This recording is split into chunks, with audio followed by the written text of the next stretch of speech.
There's not a single person on this planet who haven't heard of Starbucks, world's biggest coffee house company. But did you know that the former CEO of Starbucks, Howard Schultz, was born and raised in poverty, barely making ends meet? And when things got really tough, he even had to sell his blood a couple of times. This is the success story of Howard Schultz, how he went from living in poverty and struggling for money to survive to transforming Starbucks into a $100 billion company. And he was just a young boy who never stopped dreaming, and here is why you shouldn't stop too. He was born in a very poor family. He spent his childhood living in a small one-bedroom apartment from a public housing project. His father was an army vet and a truck driver and spent most of his life working low-paid jobs. When Howard was only 7 years old,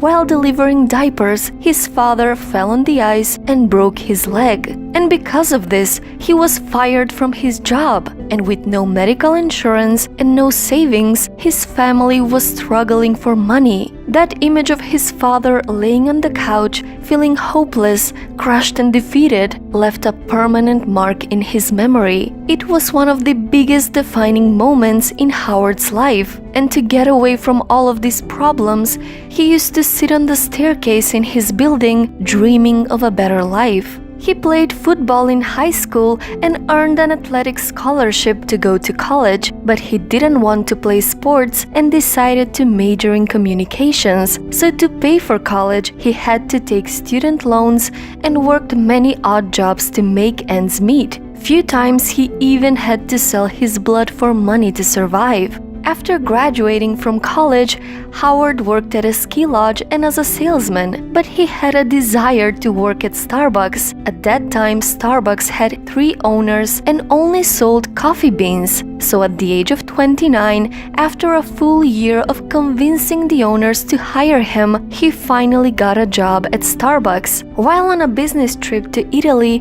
he walked into an Italian coffee shop and he was fascinated by his experience while drinking coffee. He was amazed by the fact that the owners of the coffee shops actually knew their customers, and they even called them by their names while serving them coffee. Excited, he traveled back to the US, trying to convince the Starbucks owners to accept these incredible new ideas, but the owners rejected him. So Howard quit Starbucks and went on to create his own coffee company called Il Giornale. But he had no money to fund this company. In the course of the year I spent trying to raise money, I spoke to 242 people and 217 of them said no. Try to imagine how disheartening it can be to hear that many times why your idea is not worth investing in. It was a very humbling time. But eventually, enough people believed in his vision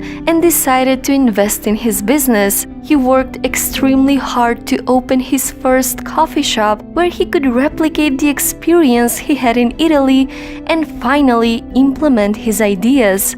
After a few years, Starbucks went bankrupt and Howard bought the company and became CEO of Starbucks. He rebranded his company with the Starbucks name and expanded across the United States. Today, Starbucks has more than 30,000 stores around the world and market value over $100 billion.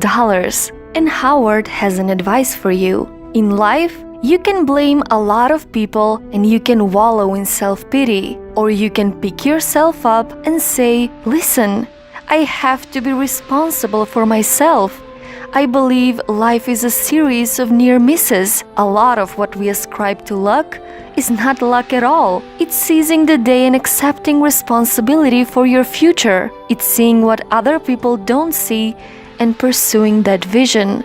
I feel so strongly that the reason I'm here is I dreamed big dreams. I dreamed the kind of dreams that other people said would not be possible. I cannot offer you any specific secret recipe for success, the perfect plan, how to reach the pinnacle of success in the business.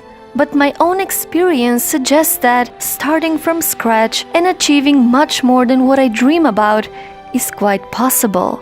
But if you wait for the perfect conditions, you'll never get anything done. But the good thing is, you can make a decision and take control now. Remember something. A year from now, you may wish you had started today. So, what's your story?